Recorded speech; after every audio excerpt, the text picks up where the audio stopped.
এমনিতেই তো নাফির চোখের মনি হিয়া, আর এখন তো তার সন্তান হিয়ার গর্ভে। নাফিকে আর পায়কে, হিয়াকে পারে না মাথায় নিয়ে ঘুরে। এখন নাফির সকল আত্মীয় স্বজন জেনে গেছে তার বিয়ে হয়েছে। রুহির বোনের সাথেই নাফির বিয়ে হয়েছে। এই নিয়ে অবশ্য বেশ কয়েকজন নানা রকম মন্তব্য করেছে, কিন্তু এটা জরুরি না। জরুরি হলো হিয়ার প্রতি নাফি ও নাসিমার এত আদর যত্ন দেখে। সেদিন নাফিকে একজন বলল, ভাই, ঘরের বউকে এত তুলু করে কে রাখে? মনে হয় আর কারো বউ নেই। এই বউজাতকে না এত মাথায় রাখতে নেই। এদের রাখতে হবে সারাক্ষণ দাঁতের উপরে, তা না হলে না বউরা বাধ্য থাকবে। কথাটা বলেছিল নাফির এক ছেলে কাজিন সম্পর্কে, সে আবার নাফির সিনিয়র। তার কথা শুনে নাফি কি যে অবাক হয়েছিল, অবাক হয়ে বলেছিল, কি যে বলেন, বউ আবার দাঁতের উপর রাখে কিভাবে? আমি তো ভেবে পাই না মানুষ বউ পিটায় কিভাবে। বউ হচ্ছে আদরের জিনিস, তাকে সবসময় পুতুলের মতো রাখতে হবে। সে বায়না ধরবে, রাগ করবে, এটাই তো স্বাভাবিক। একজন দায়িত্ববান স্বামী হিসেবে সেই রাগ পুরুষের ভাঙাতে হবে, এটাই তো নিয়ম।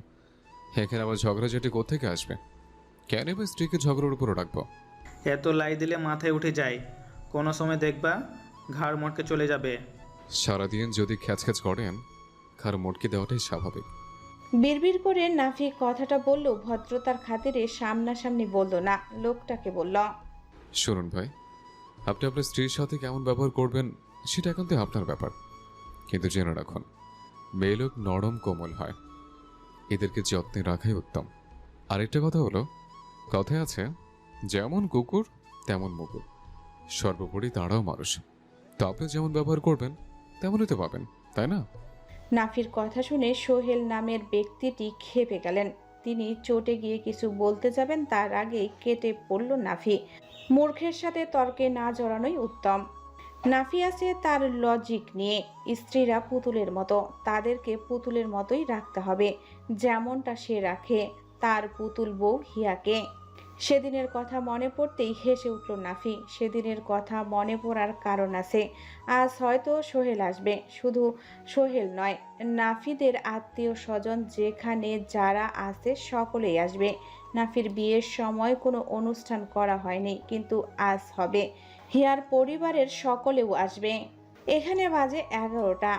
হিয়া সকাল থেকে বমি করতে করতে কাহিল হয়ে আছে। বিছানায় শুয়ে আছে সে। বাড়িতে মেহমান আসা শুরু করেছে, কিন্তু তার যাওয়া বারণ।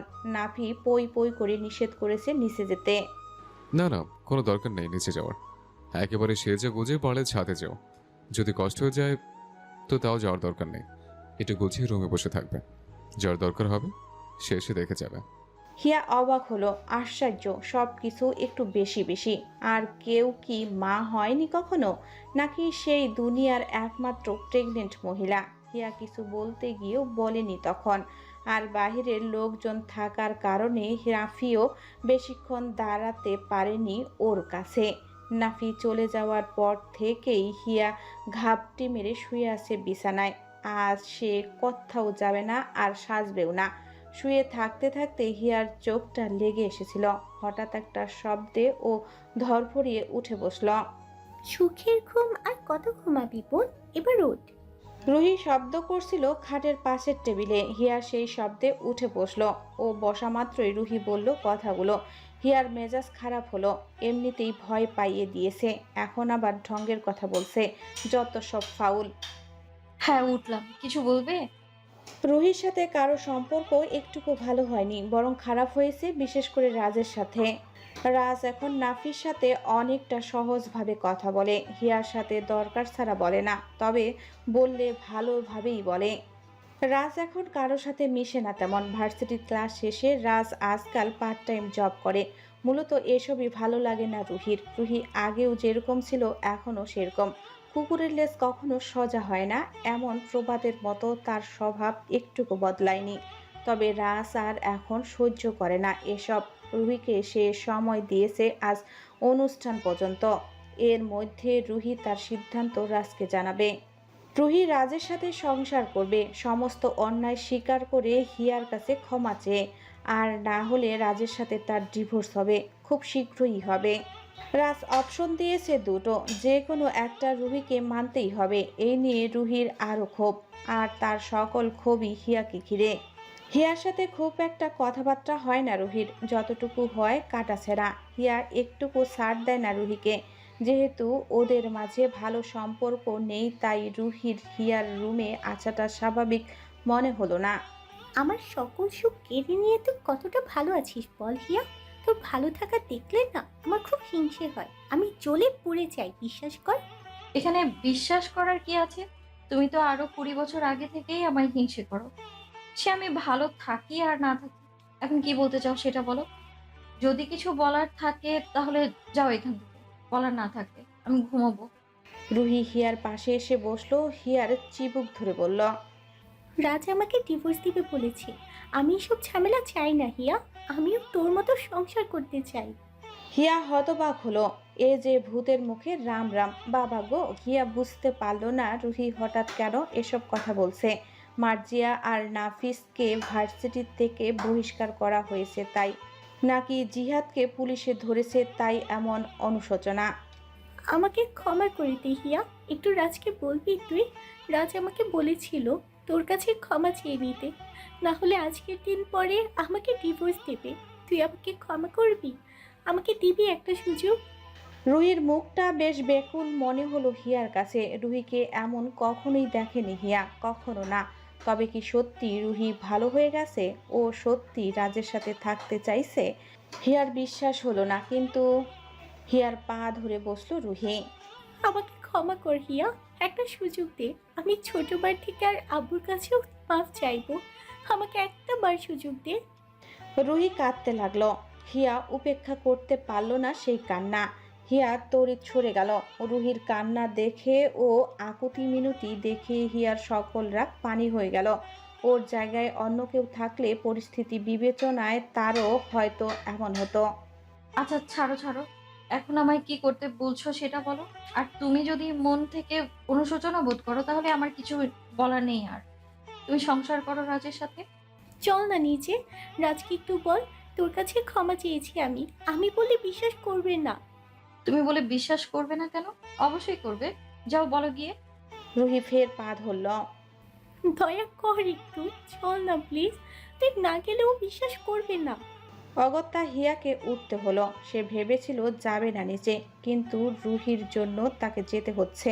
রুহির হঠাৎ পরিবর্তন হিয়ার খটকা লাগলেও রুহির কান্নাটা সে বিশ্বাস করতে পারল না। তাছাড়া এতদিন ওরা একসাথে ছিল, হয়তো মায়ায় পড়ে গেছে। রুহি হিয়াকে ধরে নিয়ে সিঁড়ি পর্যন্ত এলো। হিয়া বারবার মানা করলো রুহিকে, তাকে ধরতে হবে না, কিন্তু কে শুনে কার কথা? এখন দরদ মনে হচ্ছে উতলে পড়ছে। ওরা দুজন সিঁড়ির কাছে পৌঁছাতেই রুহি দাঁড়িয়ে গেল। হিয়াও দাঁড়ালো সাথে সাথে। নিচে অনেক মানুষ, মেহমান দিয়ে ড্রয়িং রুম পরিপূর্ণ। এখন এত মানুষের মধ্যে রাজের সাথে কথা বলা হিয়ার ভালো লাগলো না। ও ঘুরে উপরে যাবে তখনই নিচ থেকে ওকে ডাকলো কেউ। হেলেনা এসেছে। কি হলো হিয়া, নিচে ডাকছে তো, ছোট মেয়ে এসেছে। হ্যাঁ যাবো নিচে, আ- আম্মু এসেছে।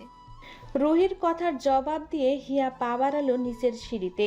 অমনি রুহি ওকে ধাক্কা মারল। সব কিছু এত দ্রুত ঘটে গেল যে কেউ বুঝতেই পারল না। কয়েক সেকেন্ডের মাথায় ঘরের বাতাস ভারী হয়ে উঠল। সিঁড়ির নিচটা রক্তে ভেসে গেল। তার সাথে ভেসে এলো মানবীয় যন্ত্রণাদায়ক আর্তচিৎকার। রুহি ও হিয়ার পেছনে নিঃশব্দে এসে দাঁড়িয়েছে রাজ। রুহি হিয়াকে ধাক্কা দেবে সেই উত্তেজনায় রাজকে খেয়াল করেনি। ওইদিকে হিয়াও নিচে মাকে দেখে আর কোনো দিকে মনোযোগ দেয়নি। চঞ্চলা হরিণী হিয়ার নিচে পা বাড়ালো।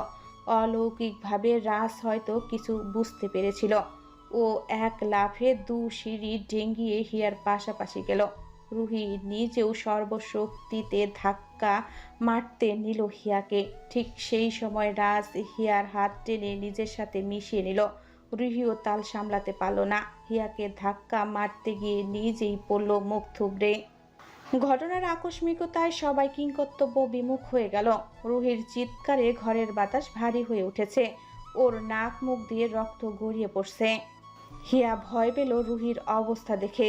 ও কার কাছে তা বুঝতে পারল না। রাজ ওর বুকের কাছটায় খামচে ধরে ভয়ে মুখ লুকালো, কিন্তু এই ঘটনার 1 মিনিটও অতিক্রম হতে পারল না। তার আগেই চিলের মতো ছো মেরে রাজের কাছ থেকে হিয়াকে ছিনিয়ে নিল নাফি। সেকেন্ডের মাথায় হিয়াকে নিজের সাথে মিশিয়ে নিল, বুকের উপর চেপে ধরল হিয়ার মাথা। চোয়াল শক্ত হয়ে গেছে তার, নিচে ততক্ষণে হইচই পড়ে গেছে। নাফি শক্ত কণ্ঠে রাজকে বলল, আমার বউকে তোর দেখতে হবে না, নিচে তোর বউ রক্তাক্ত হয়ে পড়ে আছে। যদিও নাফি জানে না এখানে আসলে কি ঘটেছে। ওর তো হিয়াকে রাজের কাছে দেখেই মেজাজ খারাপ হয়ে গেছে।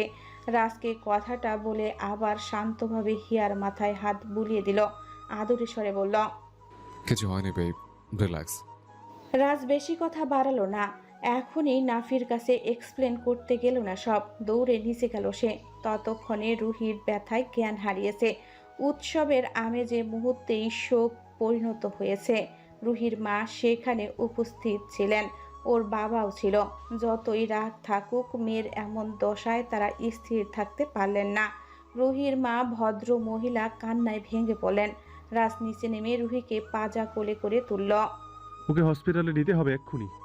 কথাটা বলেই রাজ, নাসিমা বেগম সহ আরও কয়েকজন ছুটল সদর দরজার দিকে। রুহি আপা কিভাবে পড়লো আমি তো কিছুই বুঝতে পারলাম না। তুমি ঠিক আছো বেব, আর কারো কথা তোমার চিন্তা করতে হবে না। কি বলছেন? রুহি আপা আমার কাছে ক্ষমা চেয়েছে, ও বলেছে রাজের সাথে সংসার করবে, নিজেকে বদলে ফেলবে ও। হিয়ার কথা শুনে নাফি অবাকই হলো। সে সবটা জানতে চাইল হিয়ার কাছে। হিয়াও আস্তে ধীরে সবটা বলল নাফিকে। সব শুনে নাফির কেমন যেন খটকা লাগলো। একটা মানুষ হুট করে পরিবর্তন হতে পারে, কেন যেন নাফির বিশ্বাস হচ্ছে না কিছুই। আর রুহি হঠাৎই পড়ল কিভাবে? নাফি বসে আছে ডাইনিং টেবিলের পাশের চেয়ারে, তার দু অরু দেশের উপর বসে আছে হিয়া। বাড়িতে তখন কেউ নেই, সবাই গেছে হসপিটালে। নাফি বলল, আচ্ছা, এখন রুমে যাও, ফ্রেশ হয়ে তৈরি হয়ে নাও। তৈরি হব কেন? রুহি আপার এই অবস্থায় বাড়িতে অনুষ্ঠান করা কি ঠিক হবে? রুহির তেমন কিছু হয়নি, শুধু 3টা দাঁত ভেঙেছে সামনের, কপালের কাছটায় খানিকটা কেটেছে, আর হাত পা ভেঙেছে হয়তো। হিয়া হতবাক হয়ে গেল। এগুলো আপনার কাছে সামান্য মনে হচ্ছে? ও যেটা করেছে তার শাস্তি হিসেবে এটা খুবই সামান্য। সত্যি বলতে আমার একটু সহানুভূতি কাজ করছে না। অন্য সময় হলে হয়তো হিয়ারও এমন হতো, কিন্তু রুহি তো ক্ষমা চেয়েইছে। একটা মানুষ মন থেকে ক্ষমা চাইলে তাকে ক্ষমা করতে হয়, এটাই তো শিক্ষা। অবশ্য কে মন থেকে আর কে উপরে উপরে ক্ষমা চাইছে, এটা তো আর সাধারণ মানুষের পক্ষে বোঝা সম্ভব না। এখন আর এসব বলা ঠিক না।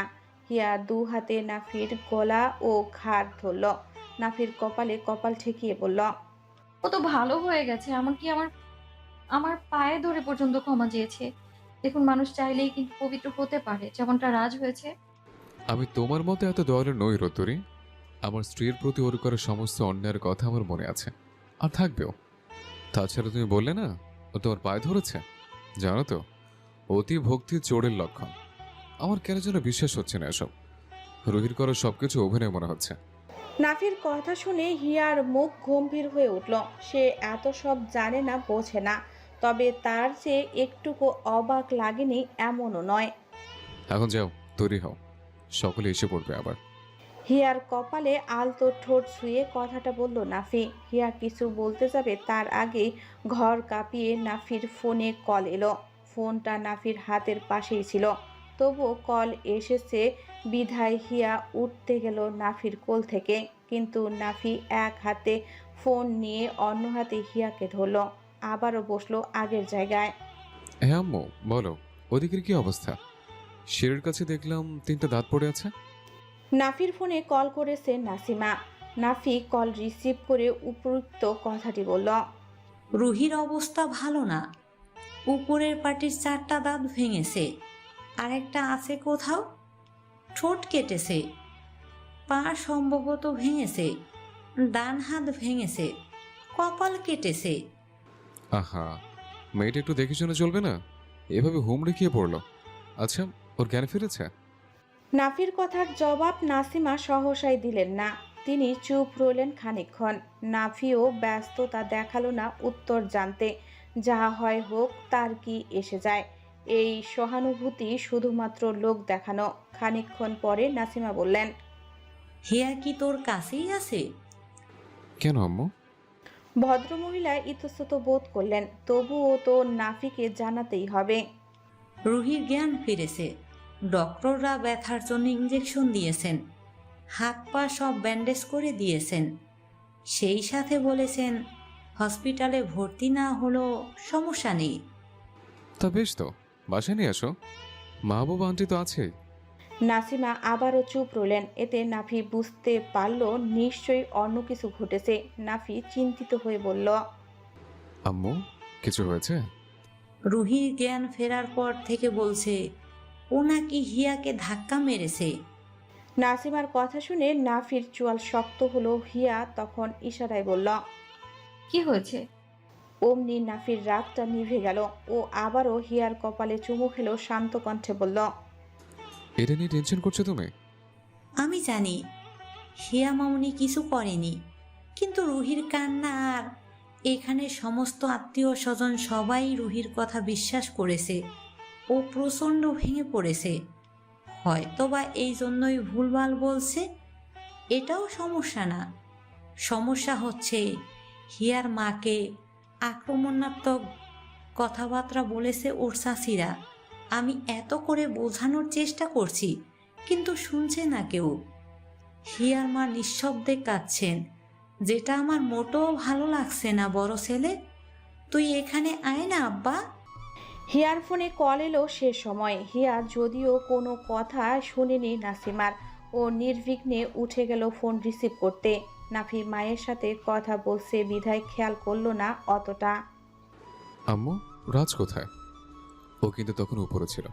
আচ্ছা, তুমি একটু খেয়াল রাখো, আমি আসছি এক্ষুনি। রাজ ঔষধের দিকটা সামলাচ্ছে, এসবের কিছুই জানে না ও। দ্রুত আয় তুই, হিয়াকে বলিস না কিছু। নাফি কল কাটলো। তখনই খেয়াল হলো হিয়ার কথা। তখনই নাফির কানে পৌঁছালো হিয়ার উদ্ঘৃণ্য কণ্ঠ, সাথে কান্নার আওয়াজ। নাফি হন্তদন্ত পায়ে ছুটল সেদিকে। আমার মেয়েটার এত বড় সর্বনাশ কিভাবে করলি কাল নাগিনী? পেটে একটা আছে না? একজন মায়ের অভিশাপ যেন তোর উপরে লাগে। ওর পেটেরটার সাথেও যেন এমন হয়। লাউড স্পিকারে থাকা কথাগুলো শুনল নাফি। এক মুহূর্ত না দাঁড়িয়ে হিয়ার কাছ থেকে ফোনটা নিল। মুখ সামনে কথা বলবেন। আপনার ভাগ্য ভালো আমি ওখানে উপস্থিত নেই।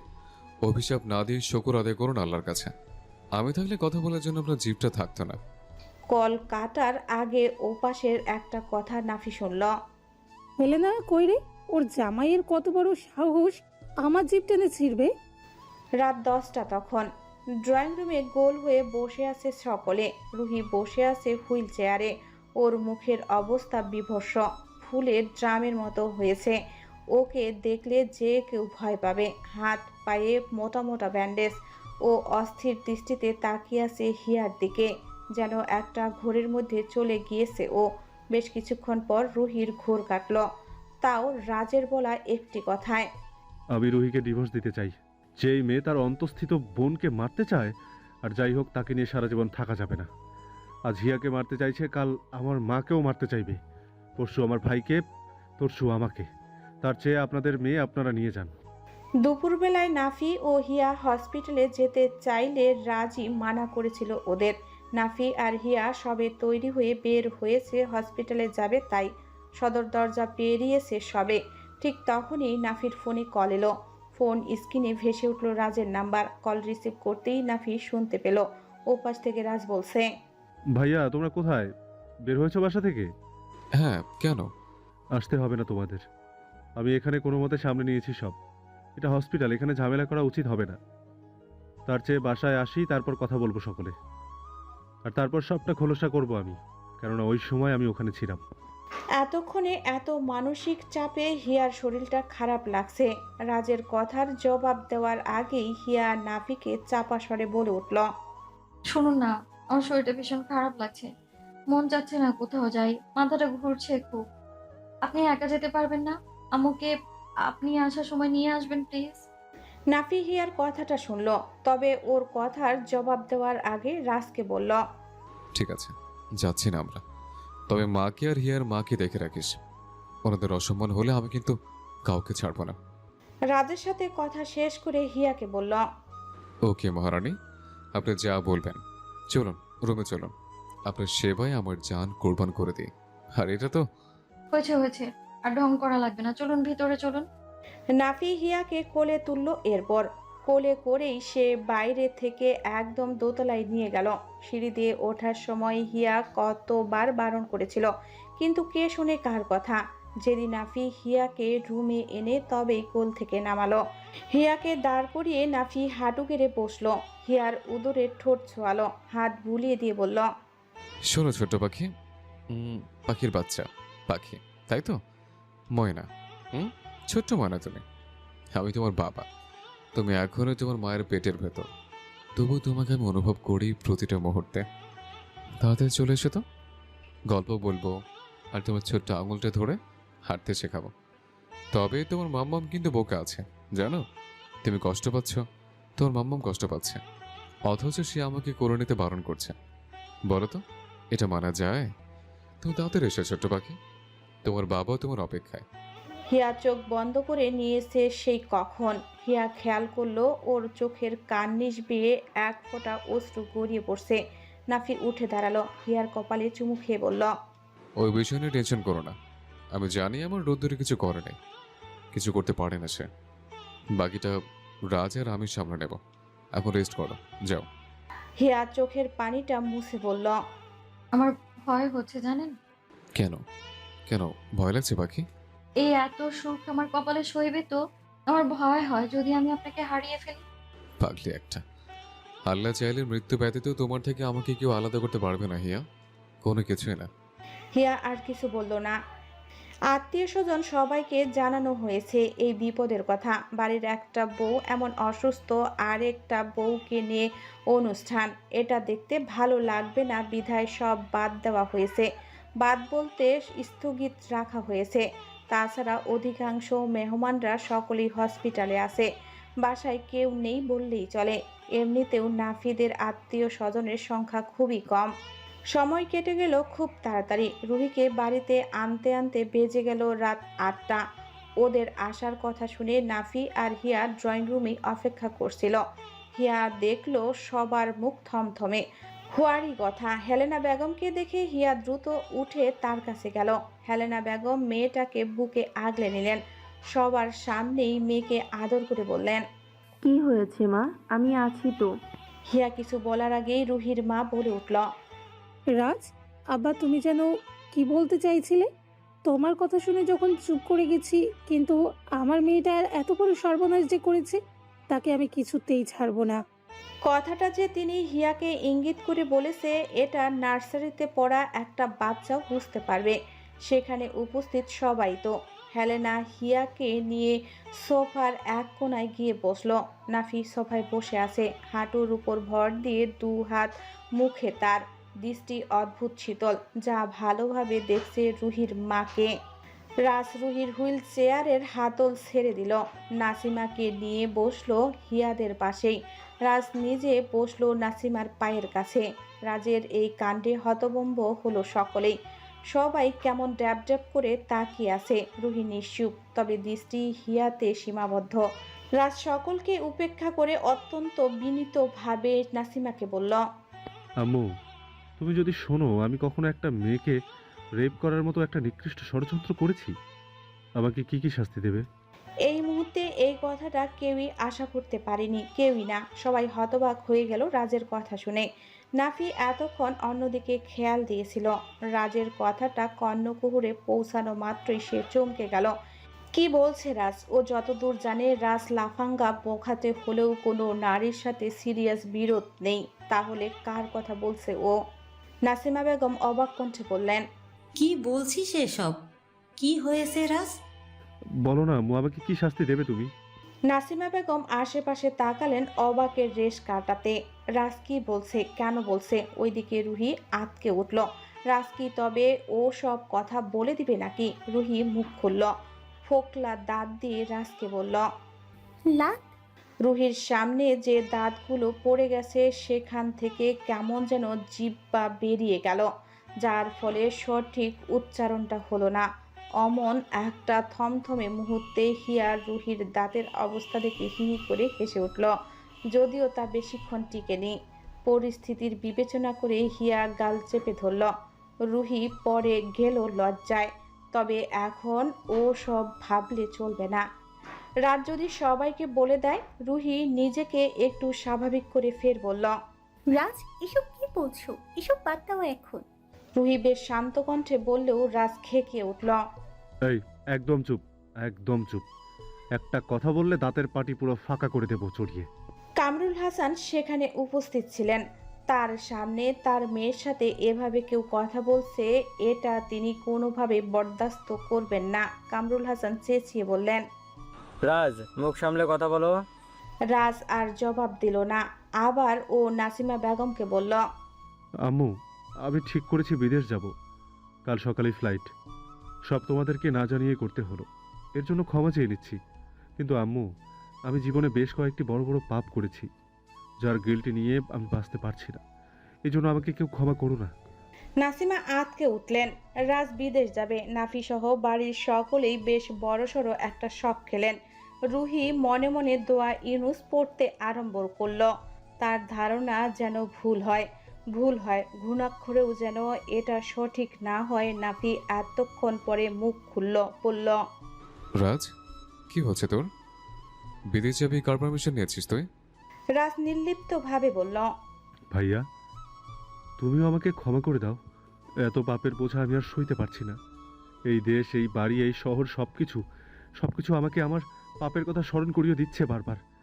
কিভাবে আমি একটা নির্দোষ মেয়েকে ঠকিয়েছি, কিভাবে প্রতিশোধ পরায়ণ হয়ে একটা মেয়েকেই রেপ করতে চেয়েছি, কিভাবে দিনের পর দিন মেয়েটাকে ছোট করেছি, কিভাবে একটা মানুষরূপী শয়তানের প্ররোচনায় এত ভুল করেছি। সব সব আমাকে মনে করিয়ে দিচ্ছে এই শহর। আমি বাঁচতে পারছি না ভাইয়া, আমাকে হেল্প করো। অনুশোচনা, অপরাধ বোধে আমি শেষ হয়ে যাচ্ছি। জানি না সেদিন তুমি না গেলে মেয়েটির কি হতো। রাজের কথাগুলো যেন আস্ত এক একটা ধাঁধা সবার কাছে। সবটা বুঝলো শুধুমাত্র রুহি, যে কিনা মাথা নিচু করে বসে আছে। আর দোয়া পড়ে লাভ কি? আর কিছুই ঠিক হবার নেই। হিয়া আর নাফি হালকা পাতলা বুঝলো, তবে রেপের বিষয়টা সব যেন ধোঁয়াশা। হিয়া মাথা নিচু করল, তার বুকটা হঠাৎ ধক করে উঠল। সবাই যদি জেনে যায় সবটা, ওকে আবার ভুল বুঝবে না তো সকলে? ওইদিকে নাফির মাথা ঘুরে গেল এক সেকেন্ডে। হিয়ার বিরুদ্ধে করা হয়নি তো এই ষড়যন্ত্র?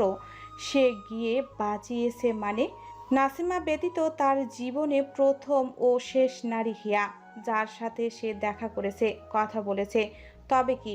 নাফির চোয়াল শক্ত হয়ে গেল মুহূর্তের মধ্যেই। মস্তিষ্কের ভীষণ চাপ অনুভব করলো। ও কিছু বলতে যাবে তার আগেই রাজের গালে একটা থাপ্পড় পড়ল। থাপ্পড়টা মেরেছে নাসিমা। রাগে তিনি কাঁপছেন রীতিমতো।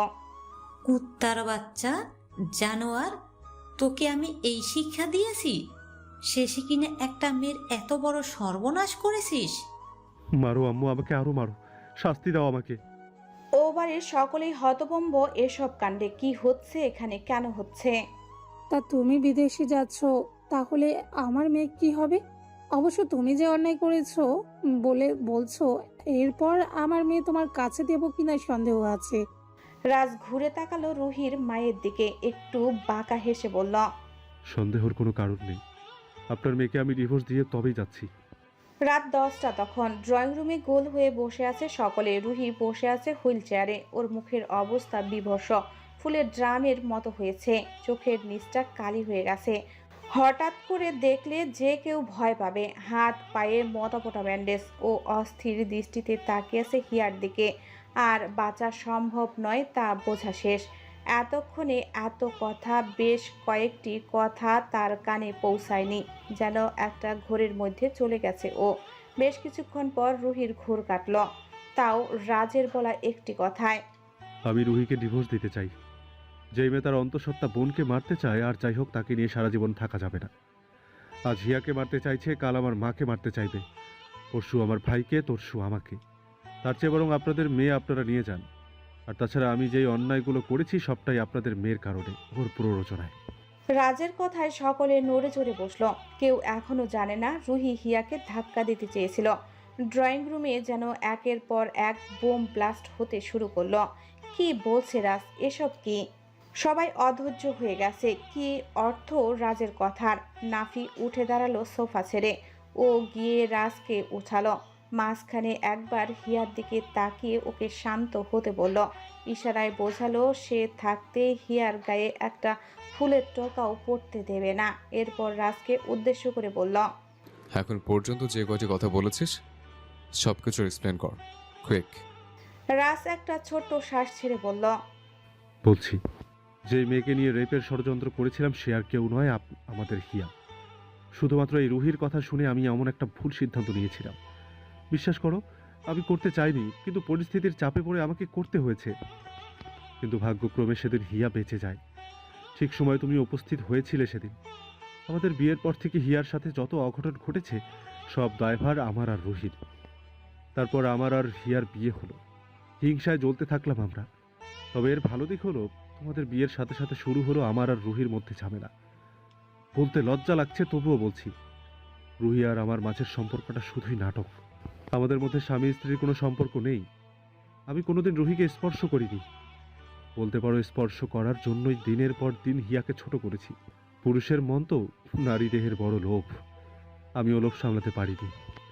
তোমাদের বিয়ের পরে হিয়ার সাথে তোমাকে সুখে থাকতে দেখলাম তোমাদের মধ্যে ভালোবাসা এক ফোঁটা কমতি নেই। অথচ আমার জীবনটা পুরো জাহান্নাম। সেই সময়ে আমি ভীষণ ঈর্ষান্বিত হতাম, সাথে রুহিও। এরই মাঝে রুহির সাথে নতুন নতুন ঝামেলা শুরু হয়। আমি বড় ক্লান্ত হয়ে পড়েছিলাম। ভালো লাগতো না কিছুই। মনে হতো নিজেকে নিজেই শেষ করে দিই। কিন্তু কয়েকদিন পর থেকে আমি উপলব্ধি করতে পারি আমি ভুল করেছি। তোমাদের মতো একটা সংসার আমিও ডিজার্ভ করি। প্রতিশোধ পরায়ণ হয়ে আমি খাঁটি সোনা হারিয়েছি। এরপর আমি বাসায় আসা বন্ধ করে দিই। এমনও দিন গেছে আমি সারাদিন না খেয়ে না দিয়ে নদীর পাড়ে বসে ভেবেছি কি হচ্ছে আমার সাথে।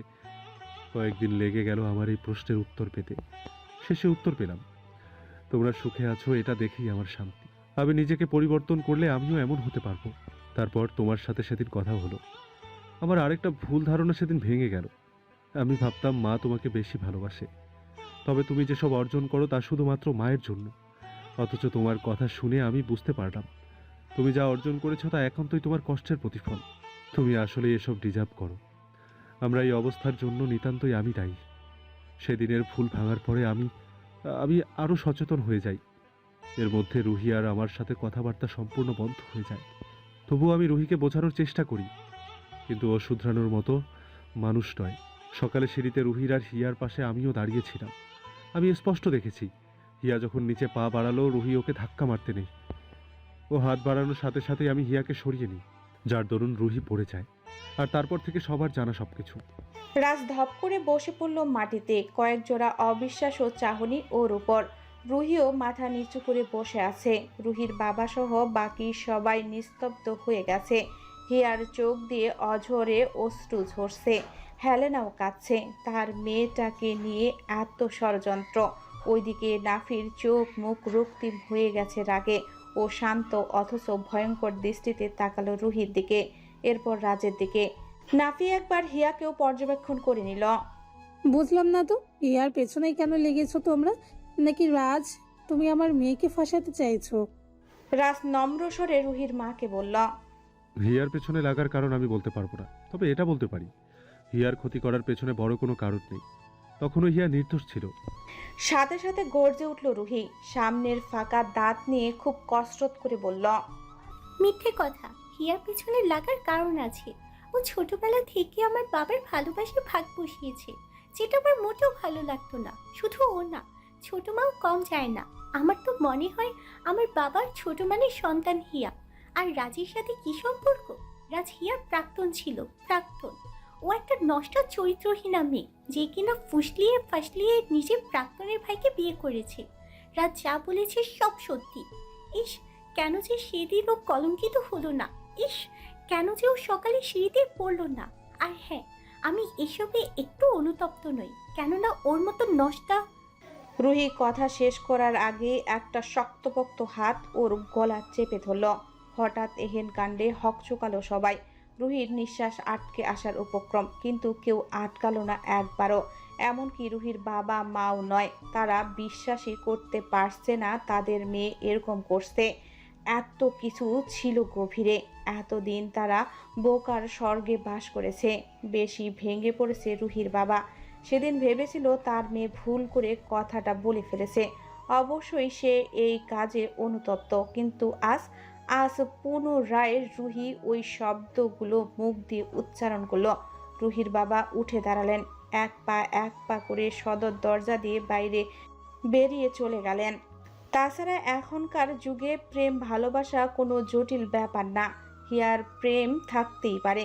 তিনি যতদূর জানে হিয়া নয় নাফির বিয়ের প্রস্তাব দিয়েছিল। তার মানে নাফি সব জানতো, জেনে শুনেই বিয়ে করেছে। সবই তো ঠিক আছে। রুহি শেষে কিনা গর্ভবতী হিয়াকে সিঁড়ি থেকে ফেলে দিতে চেয়েছে। ছি! নাফি গর্জে উঠল সে সময়। রুহিকে হুইল চেয়ার থেকে টেনে তুলল, একের পর এক চর বসাতে লাগলো ওর গালে। মেয়ের প্রতি অভিমান থাকলেও রুহির মা বসে থাকতে পারলেন না, দৌড়ে গিয়ে রুহিকে আগলে নিলেন। ওই দিক থেকে নাসিমা বেগমও এলেন নাফির কাছে। নাফিকে বললেন, বাবা, ও একটা মেয়ে। আমি তো তোকে নারীর গায়ে হাত তোলা শেখাইনি, তাহলে তোর আর ওদের মধ্যে পার্থক্য কি থাকলো? নাফি ভয়ানক রেগে গেছে। ওর রাগ সম্পর্কে কম বেশি সবার ধারণা ছিল। নাসিমা কথাগুলো বললেন ঠান্ডা কণ্ঠে, কিন্তু নাফি যেন তেলবেগুনে জ্বলে উঠলেন। কাচের টি টেবিলের উপর সজোরে লাথি মেরে বলল, কখনো দেখেছো এরকম? কেন করছে জানো না? বুঝতে পারছো না? আমার হিয়াকেও গালি দিয়েছে, আমার মা সমতুল্য শাশুড়িকেও ছোট করেছে। ওকে ছেড়ে দেব? হ্যাঁ, ছেড়ে দিতে বলছে। ও আমার সন্তানকে পর্যন্ত ছাড়েনি, আমি কিভাবে ছাড়বো ওকে?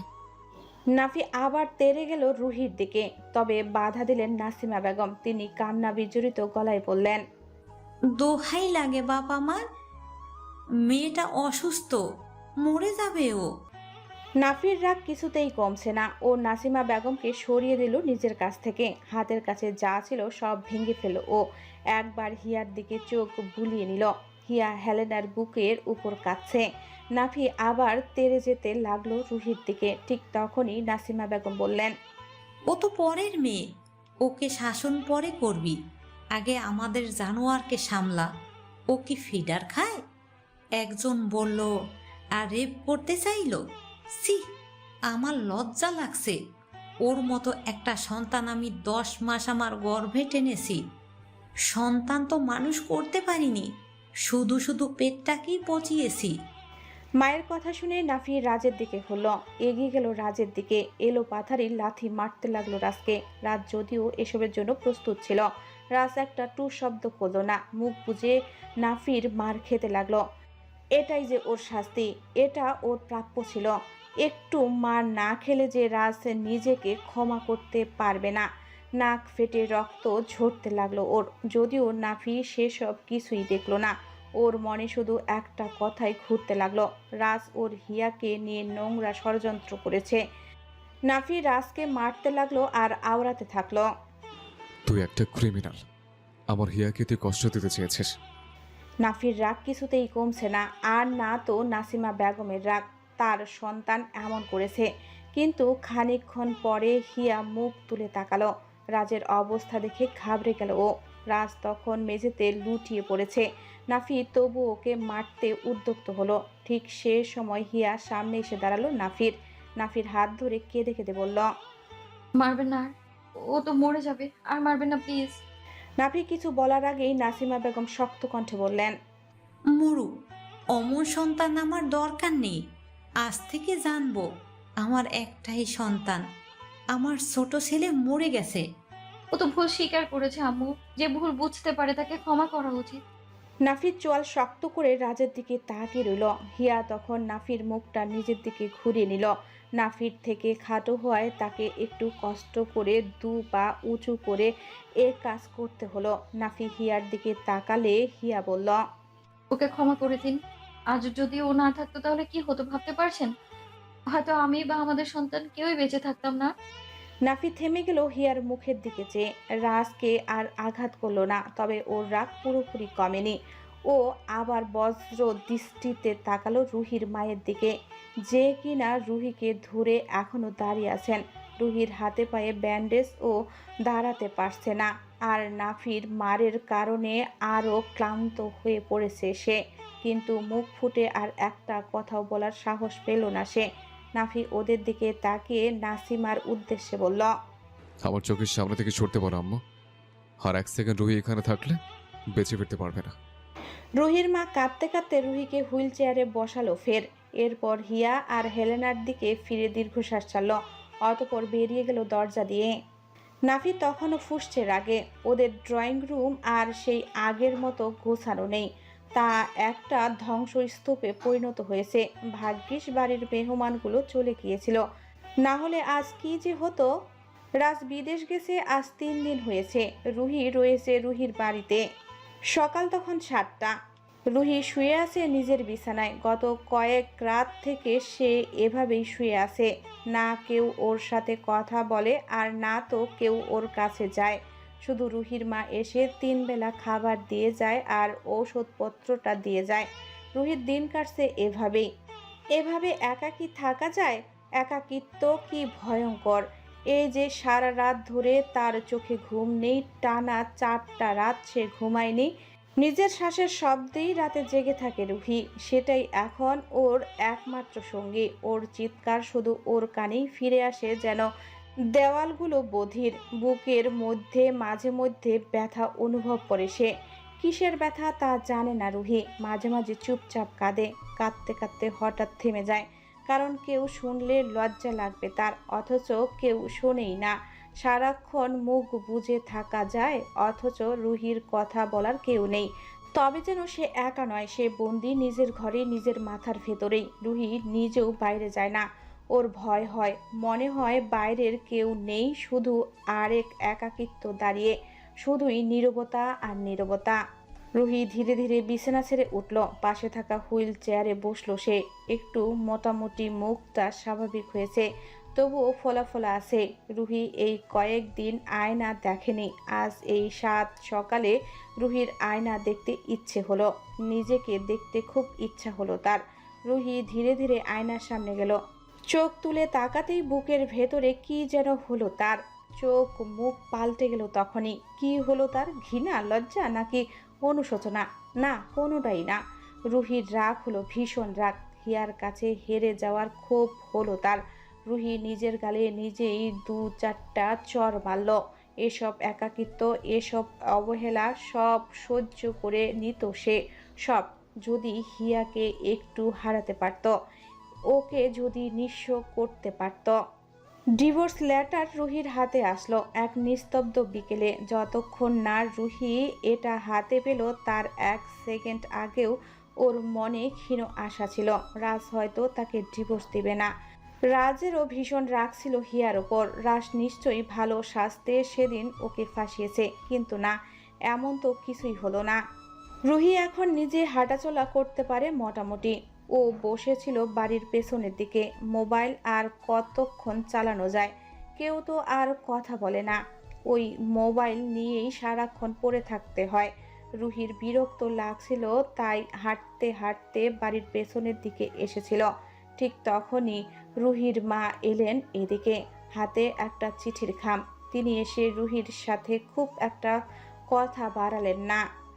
তোর নামে চিঠি এসেছে। রুহি মায়ের কথা শুনে অবাক হয়েছিল। তার নামে চিঠি? কে পাঠালো চিঠি? তবে রুহি ওর মায়ের সাথে কথা বলল না, বলেও না কখনো। কেউ ওর সাথে কথা বলে না, আর রুহি নিজেও সেদে কারোর সাথে কথা বলতে যায় না। মেয়েটা কেমন একরোখা, জেদি। রুহির মা খামটা রেখে চলে গেলেন। রুহি দোনোমনো করতে করতে সেটা খুলল, আর খুলে ডিভোর্স লেটার দেখে ওর বুকের ভেতরে একটা ধাক্কা লাগলো। রুহি প্রায় আধ ঘন্টা যাবৎ ওই লেটারটার দিকে তাকিয়ে আছে। ওর বিশ্বাসই হচ্ছে না রাজ ওকে ডিভোর্স দিয়েছে। এই তো, ওই যে নিচে রাজের সাইনটা জলজল করছে। রুহি খুঁটিয়ে খুঁটিয়ে দেখতে লাগলো ব্যাপারটা। ঠিক তখনই ওর ফোনটা সজোরে বেজে উঠল। স্ক্রিনে ভেসে উঠল একটা অচেনা নাম্বার। রুহির মাথায় কিছু এলো না তখন। আপাতত মাথাটা হ্যাং হয়ে আছে। রুহি কিছু না ভেবেই কল রিসিভ করলো। হ্যালো। ওপাশ থেকে প্রথমে কয়েক সেকেন্ড কোনো শব্দ শোনা গেল না। রুহি বারবার হ্যালো হ্যালো করে গেল, কিন্তু কোনো লাভ হলো না। 50 সেকেন্ড এভাবেই কাটলো। এরপর ওপাশ থেকে শোনা গেল ক্ষীণ গলার স্বর। রুহি, কণ্ঠটি কানে পৌঁছানো মাত্রই আতকে উঠল রুহি। রাজ কল করেছে। রুহির বুকের বাঁ পাশে ধুকবুক শব্দটা বাড়ল। ও সহসা কোনো জবাব দিতে পারল না। ওপাশ থেকে আরও কয়েকবার ডাকলো রাজ। শেষবার রুহি জবাব দিল। কেন কল করেছো? সাইনটা তো দেখতেই পাচ্ছি। রুহি অভিমান করলো না অভিযোগ তা বুঝলো না রাজ। বোঝার কথাও নয়।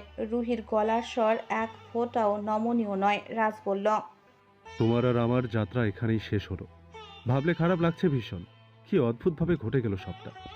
তুমি এসব বলার জন্য কল করেছো? হুম, একটা প্রশ্ন করার জন্য কল করলাম। এমনিতে তো আর কখনো কথা হবে না। রুহির স্বর এবারে একটু নরম হলো ও বলল, কি প্রশ্ন? আচ্ছা রুহি, আমরা কি চাইলেই পারতাম না সুন্দর একটা সংসার গড়ে তুলতে? না, পারতাম না। আমাদের ভেতরে এরকম কোনো কথা ছিলই না কখনো। রুহি জবাব দিল না। রাজ আবার বলল, না থাকুক, আমরা কি বানিয়ে নিতে পারতাম না? দেখো, এই প্রতিশোধ প্রতিহিংসার জন্য আজ সব কেমন এলোমেলো হয়ে গেল। এটার কি খুব দরকার ছিল রুহি? নিজেকে আয়নায় দেখো রুহি, ঘৃণা লাগে না? নিজের করা অন্যায়ের কথা মনে পড়ে না কখনো? কখনোই কি অনুভব হয় না তুমি অন্যায় করেছো? তুমি মানো আর না মানো রুহি, তুমি অন্যায় করেছো। আচ্ছা, তোমার বাবা মাও তো তোমার সাথে কথা বলে না। একবার ভেবেছো তারা কেন তোমার সাথে কথা বলছে না? আচ্ছা রুহি, তোমার কি একটু অনুশোচনা হয় না? কল কেটো না, রাগ করো না। আজই তো শেষ, আর কখনোই কথা হবে না আমাদের। আচ্ছা সব বাদ দিলাম।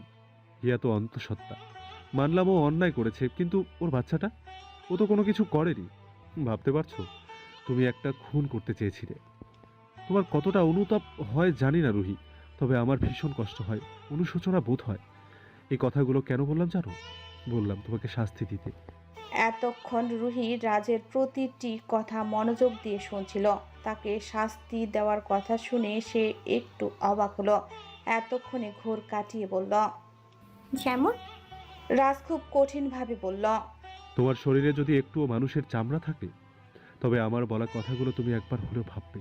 তোমার অনুশোচনাই হবে তোমার শাস্তি। তুমি ক্ষমা চাইবে কিন্তু পাবে না। একাকিত্ব তোমাকে গ্রাস করবে রুহি।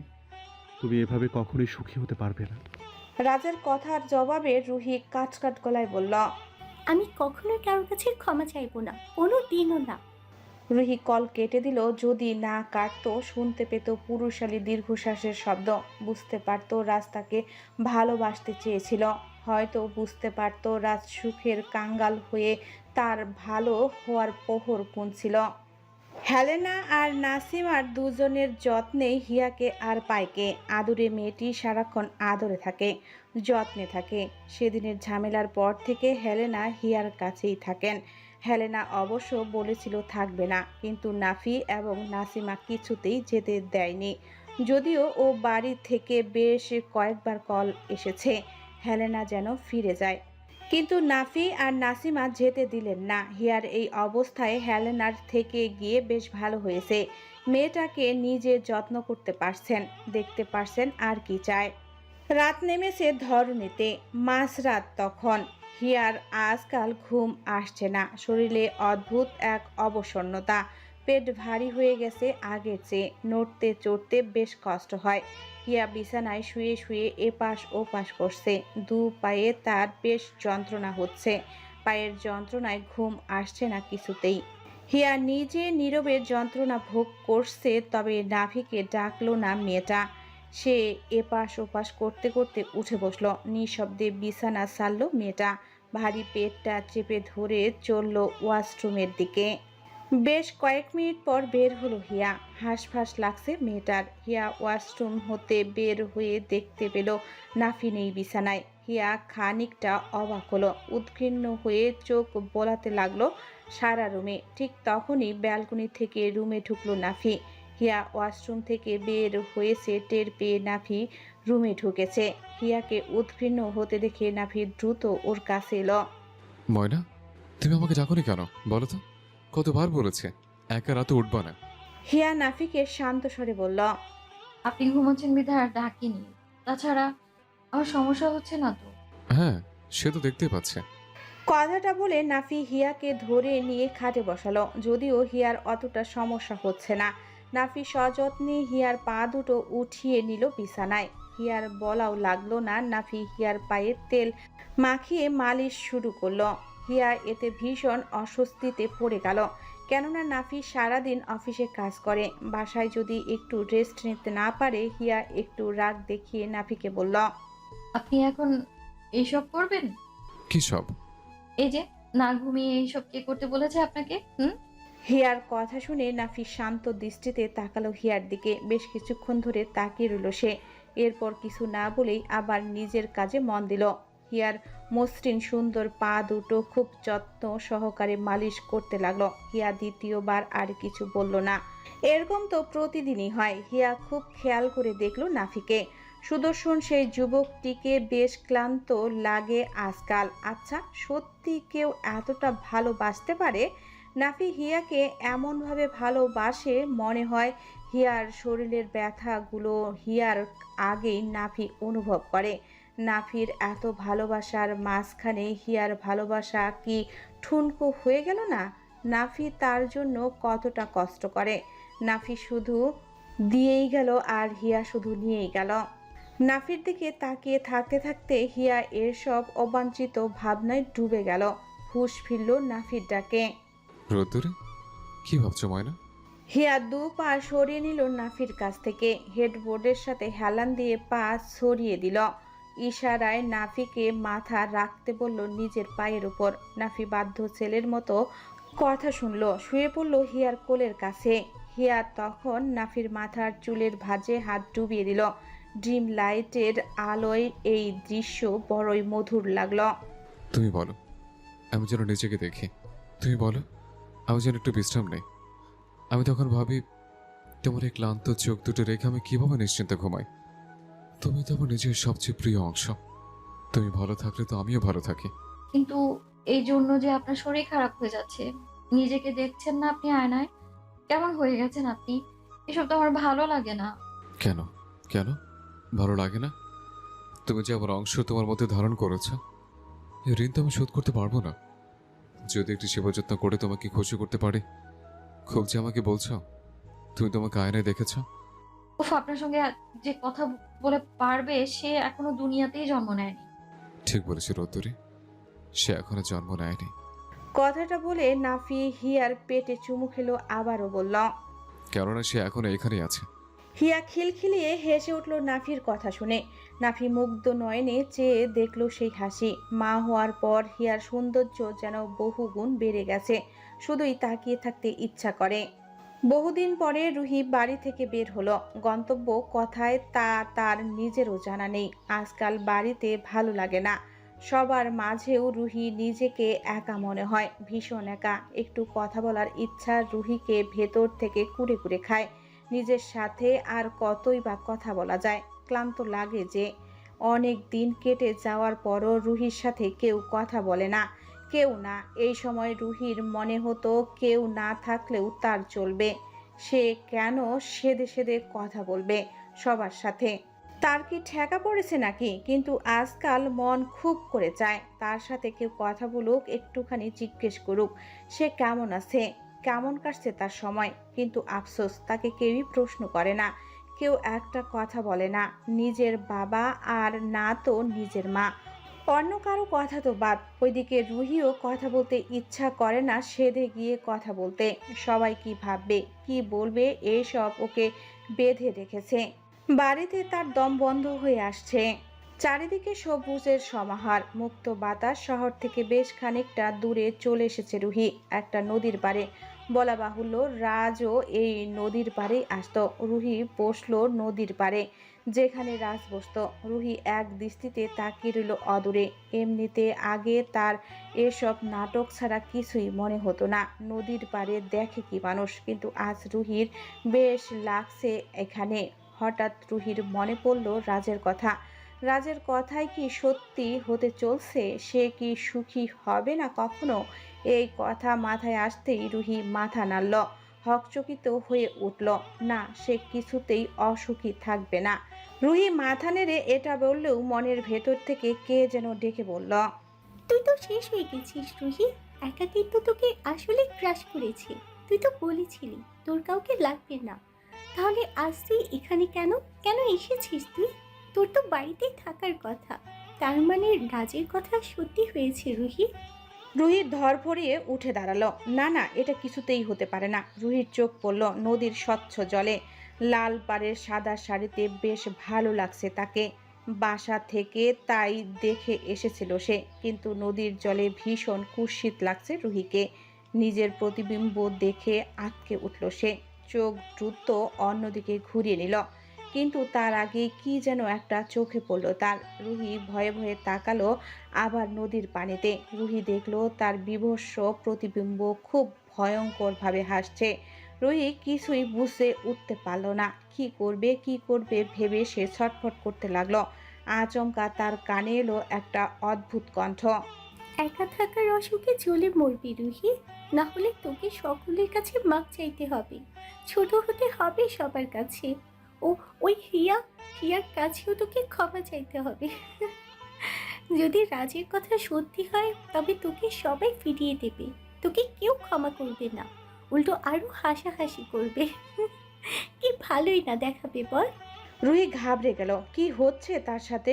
নদীতে থাকা তার প্রতিবিম্ব কিভাবে কথা বলছে তার সাথে। কিন্তু ওর বলা কথাগুলো রুহি দু হাতে কান চেপে চিৎকার করে উঠল। এমনটা সে কখনোই হতে দিবে না। রুহি ধপ করে বসে পড়ল মাটিতে। জোরে জোরে নিঃশ্বাস নিতে লাগলো মেয়েটা।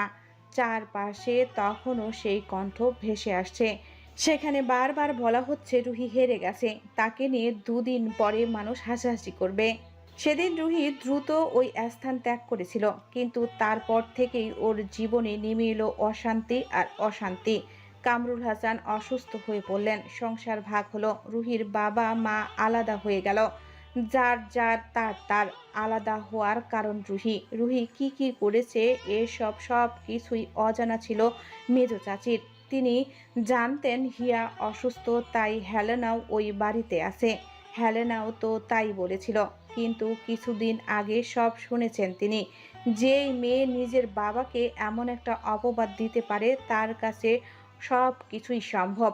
কথায় আছে, যেখানে থাকে না মান সেখানে ছোড়া পাকা ধান। তাই তারা আলাদা হয়ে গেছে।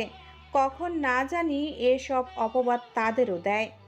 এমতো অবস্থায় যেন আরও একা হয়ে পড়ল রুহি। তবুও ওর দাম্ভিকতা এক চুল পরিমাণ কমলো না। পারিবারিক এত ঝামেলার মাঝেও রুহি গিয়ে নিজের বাবা মাকে এক ফোঁটা সান্ত্বনা দিল না।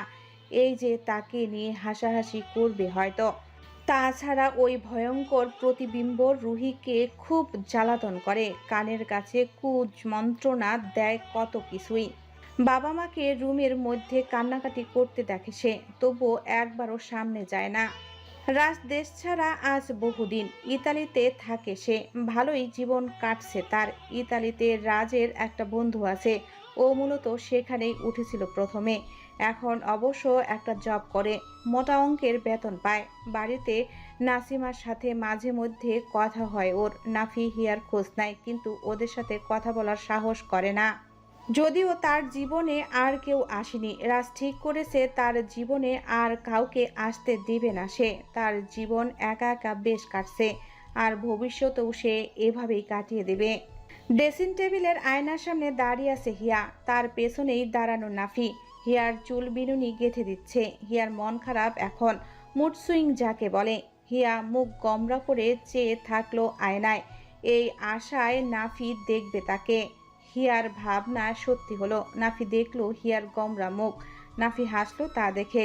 হাসবে না বা কেন? এই মেয়ের তো মিনিটে মিনিটে মুড সুইং করছে। নাফি হিয়ার কাঁধে হাত রেখে বলল, কি হয়েছে ময়না, শরীর খারাপ লাগছে? হিয়া একটু উচ্চ স্বরে বলল, আপনি না মাত্র হাসলেন, এখন জিজ্ঞেস করছেন কেন খারাপ লাগছে কিনা? ওটাও দেখে ফেলেছে? মনে মনে বলল নাফি, মুখে বলল, আমি তো হাসিনি। কার হাতে সাহস? প্রতির মন খারাপ আর সে হাসে? নাফির কথা শুনে হিয়া হাসবে না করেও ফিক করে হেসে উঠল। ঘুরে নাফির দিকে ফিরল সে, নাফিকে জড়িয়ে ধরে বলল, কিছুদিন পরেই তো অপারেশন, কত মানুষ তখন মারা যায়। আমার ভয় হচ্ছে, আমিও যদি আর ফিরে না আসি। হিয়ার কথা শুনে নাফির বুকের ভেতরটা মোচড় দিয়ে উঠল। ধুর, এসব বলো না। আল্লাহ ভরসা, কিছু হবে না তোমার। শুনুন না, আমি ফিরে না এলে আমার বাচ্চাকে দেখবেন তো আপনি?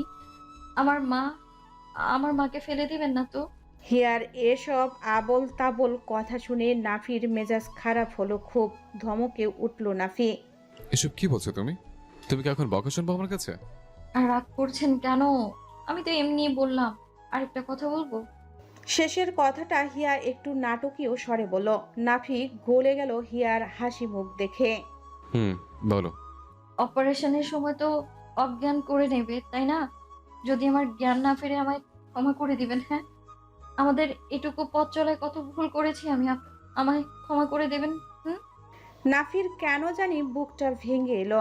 এক মুহূর্ত ভাবলো হিয়ার কথাটা শ্বাস আটকে এলো।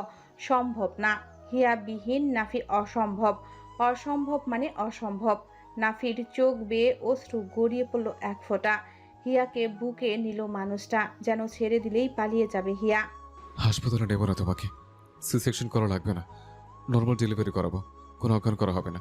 না না, তোমাকে আমি হারাতে দেবো না, কিছুতেই না। হিয়া মলিন হেসে বলল।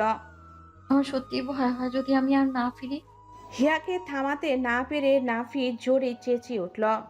আম্মু, আম্মু, এই হিয়া পাগল হয়ে গেছে, ওকে পাপনা নিতে হবে, সিট বুকিং করো।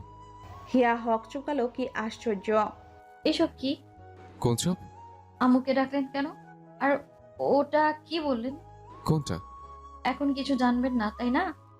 আরে বলো না। ও, এইমাত্র আম্মুকে যেটা বললাম। হিয়ার দাঁতে দাঁত চেপে বলল। হ্যাঁ, বলেছি পাপনা একটা সিট বুকিং দিতে, তোমাকে রেখে আসবে সেখানে। হিয়া নাফির কথা শুনে বেজায় খেপে গেল। এলো পাথারি কিল মারল নাফির পিঠে, যদিও তা খুবই আস্তে। রুহিতের বাড়ির অবস্থা বেশ খারাপ। কথায় আছে, যে ভালো হয় সে একেতেই হয়, আর যে না হয় সে একাত্তরেও হয় না। রুহির অবস্থা হলো তাই। এত কিছুর পরও ওর স্বভাবের এক ফোঁটাও পরিবর্তন হলো না। এমনিতে তো সারাদিন ঘরের ভেতরে পড়ে থাকে, বের হয় না তেমন, আর হলেও শুধু ঝগড়া বাঁধায় মেজ চাচির সাথে। মায়ের সাথে যাই হোক সম্পর্কটা একটু স্বাভাবিক হয়েছিল, সেটাও ঠিকভাবে রাখতে পারল না মেয়েটা। সারাক্ষণ খ্যাচখ্যাচেই লেগেই থাকে। মায়ের সাথেও কোমরে গামছা বেঁধে ঝগড়া করে সে। মেয়েটার কি হলো বলো তো? ও কেন এমন করছে? আমার সাথেও ও এমন ব্যবহার করে, ওর চাচির সাথেও ঝামেলা করে। আচ্ছা, ওকে নিয়ে কি করি বলো তো? কামরুল হাসান মেয়ের ব্যাপারে কথা বলতে আগ্রহী নন। এই মেয়ের জন্য কতগুলো হাসি খুশি সংসার ভেঙে চুরমার হয়ে গেছে। বাবা হয়ে কত বড় অপবাদ পেয়েছে মেয়ের কাছ থেকে। এর চেয়ে লজ্জাজনক আর কি হতে পারে? কামরুল যখন জবাব দিলেন না, তখন রুহির মা বারবার বলতে লাগলো একই কথা। শেষে কামরুল হাসান রেগে মেগে বললেন। মরতে বলো ওকে, আর সহ্য করা যাচ্ছে না। এত মানুষ মরে, আল্লাহ ওরে মারছে না কেন? রুহির মা আর দ্বিতীয়বার কিছু বলার সাহস পেলেন না। বাবা যতই দূরে সরিয়ে দিক, তিনি তো পারেন না। তিনি তো মা, তাই না? তাছাড়া কয়েক মাস তো তিনিও দূরে রেখেছিলেন মেয়েকে। আর কি করবেন? ফেলে তো আর দিতে পারবেন না। ড্রয়িং রুমে বসে আছে হিয়া। ডেলিভারির আর বেশি দিন সময় বাকি নেই। হেলেনা নিজের ঘরে ঘুমাচ্ছে, নাসিমা বাড়িতে নেই, আর নাফিও অফিসে।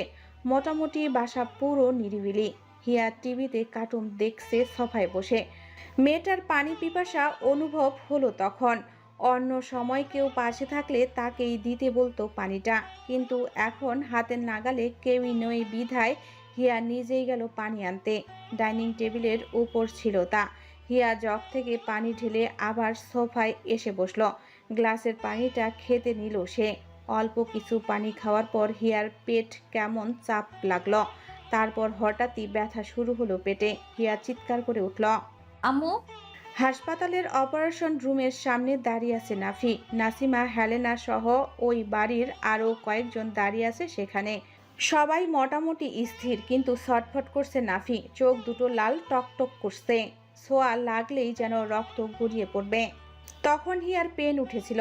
যেহেতু এখনও ডেলিভারির সময় হয়নি, তাই ডাক্তার ইমার্জেন্সি সিজার করতে বললেন।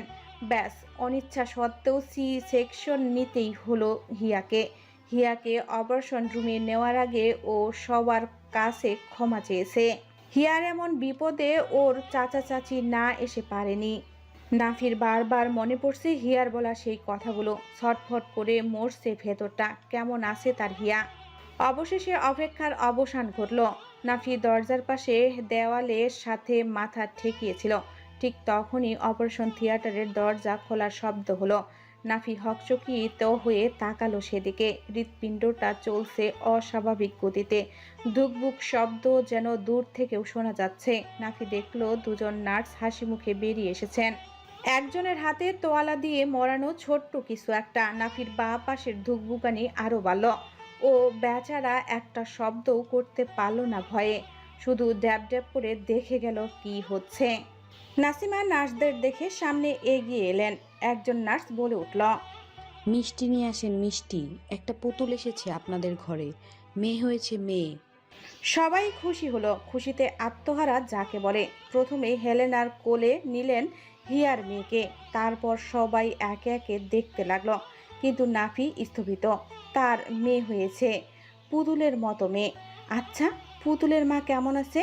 নাফি আগে মেয়েকে দেখার আগে নার্সকে বলল, রকি কেমন আছে? মা, মানে আমার হিয়া কেমন আছে? সুস্থ আছে, ঘন্টা দুয়েকের মধ্যে বেডে দিয়ে দিব। নার্সটা চলে যেতেই হেলেনা এলেন নাফির সামনে। ছোট পুতুলটাকে সামনে ধরলেন নাফির। তোমার মেয়েকে দেখবে না নাফি? নাফি দিশেহারা হয়ে দু হাত ছাটে মুছে নিল। এরপর মেয়েকে কোলে নিল সে। নরম তোয়ালেটা সরিয়ে দেওয়া হলো মুখের কাছ থেকে। নাফি দু চোখ ভরে দেখলো তার মেয়েকে। একদম হিয়ার ফটোকপি। বাচ্চাটা কেঁদে উঠল তখন। সাথে নাফিও কেঁদে ফেলল। তবে এই কান্না দুঃখের নয়, সুখের। এই কান্না পূর্ণতার। মরতে পারিস না তুই অলক্ষী? কোন ভুলে সাজা হিসেবে যে আল্লাহ তোকে আমার মেয়ে করেছিল আমি জানি না। রুহির মা এরপর দু হাত তুলে আকাশের দিকে তাকিয়ে বললেন, ও আল্লাহ, এই অলক্ষীর হাত থেকে আমাদের মুক্তি দাও। আল্লাহ বাঁচাও আমাদের। রুহির হঠাৎ যেন কি হলো। আর একটা কথাও বলতে পারল না ও।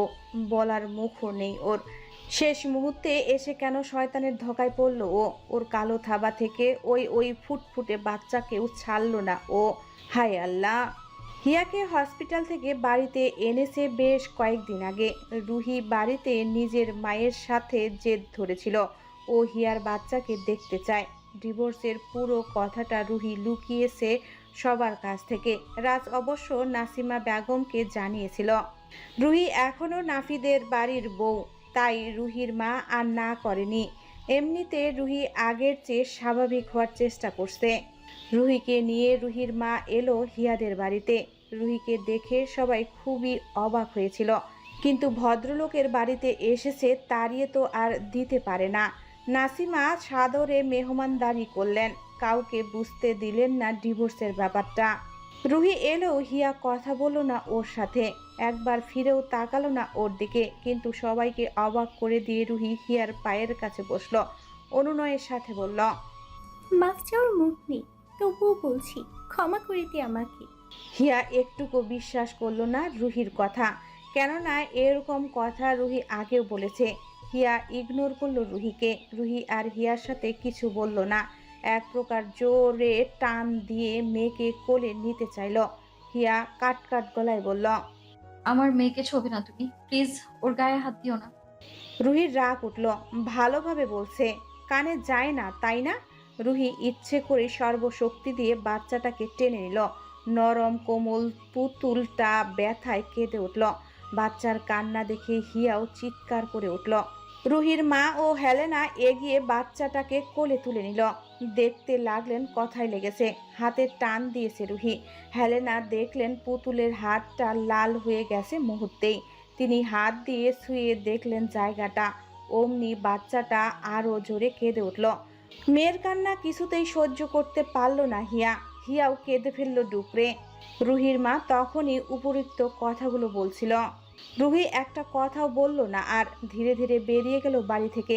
আশপাশে তখন অজস্র প্রতিবিম্ব দেখা যাচ্ছে তার। কেউ ধিক্কার জানাচ্ছে, কেউ হাসছে, কেউ বা রেগে আছে কেননা বাচ্চাটার তেমন কিছুই হয়নি। এটাই ব্যর্থতা।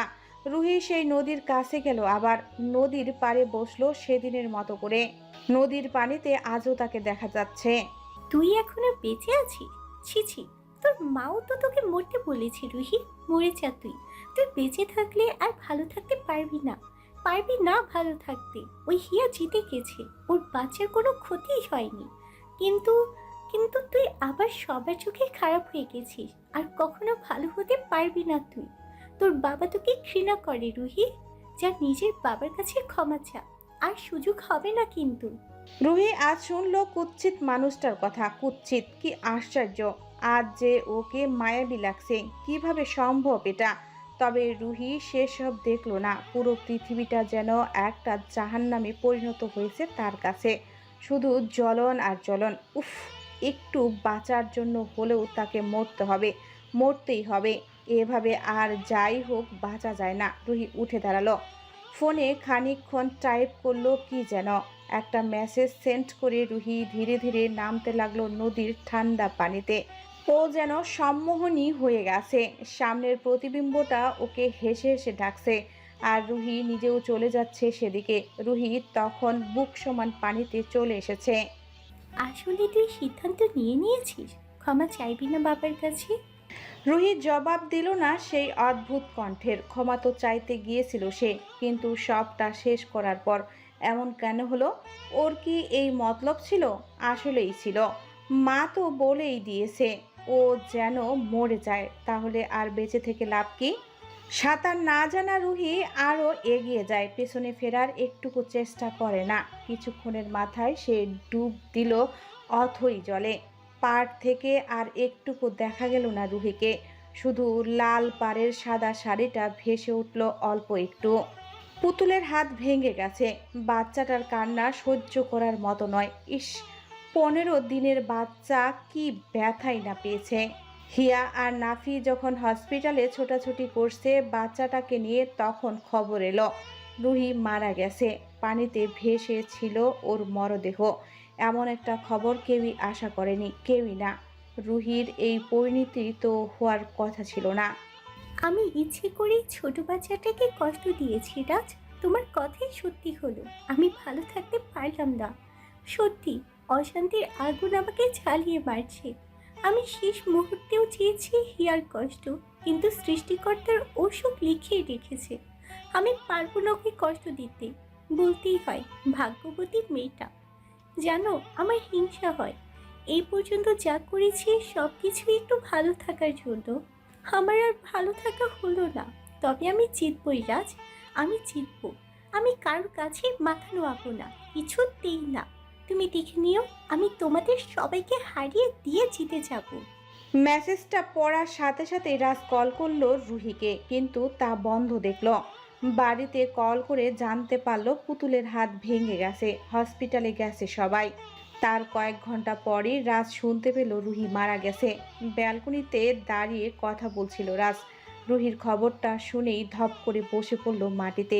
কিভাবে সম্ভব এটা? রুহি এমনটা কিভাবে করতে পারলো? রাজের কি হলো কে জানে। ও হঠাৎই কেঁদে উঠল, চিৎকার করে আর্তনাদ করে উঠল রাজ। কেটে গেছে কয়েক মাস, এখন পরিস্থিতি অনেকটা স্বাভাবিক। সবাই ফিরে গেছে নিজেদের জীবনে। হেলেনা চলে গেছে ও বাড়িতে, রাজ ইতালিতেই থাকে। নাফি, হিয়া, তাদের মেয়ে নাবিহাকে নিয়ে সুখেই কাটছে ওদের সংসার। সেদিন শুক্রবার, ছুটির দিন। হিয়াকে নিয়ে অনেক দিন ঘুরতে যায় না নাফি। শুক্রবার সকাল থেকেই নাফি হিয়াকে জোর করছে ঘুরতে যাওয়ার জন্য। হিয়া মেয়েকে নিয়ে যেতে চায়নি, কিন্তু নাফির এতবার বলার পর আর না গিয়ে থাকতে পারল না সে। আজ অনেক দিন পরে হিয়া একটা কালো শাড়ি পরল, মেয়েকে পরালো কালো একটা জামা। নাফি নিজে পরল কালো পোশাক। দুপুর 3টার দিকে ওরা বের হলো বাড়ি থেকে। একটা সুন্দর পার্কের সামনে গিয়ে থামলো নাফির গাড়ি। এক হাতে মেয়েকে কোলে নিয়ে অন্য হাতে হিয়ার হাত ধরে নাফি পার্কের ভেতরে ঢুকলো। একটা সুন্দর জায়গা দেখে বসলো ওরা। হিয়া নাফির কাছ থেকে মেয়েকে নিল, আবদার করলো নাফির কাছে। ওই তো ফুচকা, একটু ফুচকা এনে দেবেন। এভাবে বলতে হয়? তুমি শুধু বলবা এটা লাগবে, ব্যাস। নাফি হিয়াকে সাবধানে বসিয়ে রেখে গেল ফুচকা আনতে। কয়েক মিনিট পর ফিরেও এলো সে। ফুচকার প্লেট হিয়ার হাতে দিয়ে মেয়েকে কোলে নিল সে। হিয়া ফুচকা খেতে লাগলো। মাঝে মধ্যে নাফির গালেও একটা দিল। সূর্য তখন পূর্ব আকাশে, মিঠা ঝলমলে রোদ তখন হিয়ার উপর এসে পড়ল। গাছের ছায়ায় তা কয়েক খণ্ড ভাগ হয়ে গেল, যেন রোদগুলো লুকোচুরি খেলছে। হিয়া তখন খাওয়ায় ব্যস্ত। নাফি মুগ্ধ হয়ে দেখতে লাগলো হিয়াকে। কয়েক মিনিট পর রোদটা পুরোপুরি এসে পড়ল ওদের গায়ে। এবারে শুধু হিয়া নয়, নাফি ও নাভিহার শরীরেও লাগলো সেই রোদ্দুর। নাভিহা কেঁদে উঠল তখনই। নাফি হিয়াকে বিরক্ত না করে নিজেই নাভিহাকে খাওয়াতে লাগলো। নাভিহার মুখে ফিডার দিয়ে নাফি বলে উঠল, জনরাতরে সুখে লুকোচুরি শেষ হয়েছে আজ। শেষ বিকেলের রোদটা সুখ হয়ে নেমে এসেছে আমাদের উঠোনে। জীবনের এত বাঘ পেরিয়ে অবশেষে বুঝলাম এই সুখ নামক রোদ কখনো হারায়নি। এই রোদ্দুরটা লুকোচুরি খেলছিল আমাদের সাথে, লুকিয়েছিল এই দিনটির অপেক্ষায়, যেন শেষ পর্যন্ত এসে দাঁড়ায় একই আকাশের নিচে, পাশাপাশি, কাছাকাছি। অবশেষে দেখো, আজ আর কোনো বাধা নেই। তুমি, আমি, আমাদের পূর্ণতা। পূর্ণতা। আমরা আজ ভালোবাসায় পরিপূর্ণ, তাই না? নাফি হিয়াকে টেনে নিজের পাশে বসালো। ওদের সামনে বসে থাকা একজন লোককে ডাকলো নাফি। নিজের ফোনটা লোকটার কাছে দিয়ে বলল, একটা ছবি তুলে দিন। লোকটা এমন কিউট একটা পরিবার দেখে না করলো না। নাফির হাত থেকে ফোনটা নিয়ে ক্যামেরা ধরলো ওদের সামনে, মুখে বলল, আসুন একটু। লোকটার কথা শুনে হিয়া খিলখিল করে হেসে উঠল। হিয়ার হাসি শুনে নাফি আর ক্যামেরার দিকে তাকালো না, তাকালো হিয়ার দিকে। ঠিক তখনই লোকটা ক্যাপচার করলো ছবিটা। লোকটা অনেকক্ষণ যাবৎ ওদের দেখছে। সবশেষে লোকটা মনে মনে বলল, ইস, এমন একটা পরিবার যেন প্রতিটি ছেলের হয়, এমন স্বামী যেন প্রতিটি নারী পায়। সমাপ্ত। আমাদের গল্পটি আপনাদের কেমন লেগেছে অবশ্যই কমেন্ট করে জানাবেন। আর জয় ভাইয়া নয়নিকাপুর গল্প শুনতে চাইলে আমাদের চ্যানেলটি সাবস্ক্রাইব করে আমাদের পাশেই থাকুন। ধন্যবাদ। দেখা হচ্ছে নতুন কোনো গল্পে। ততদিন ভালো থাকবেন, সুস্থ থাকবেন। আল্লাহ হাফেজ।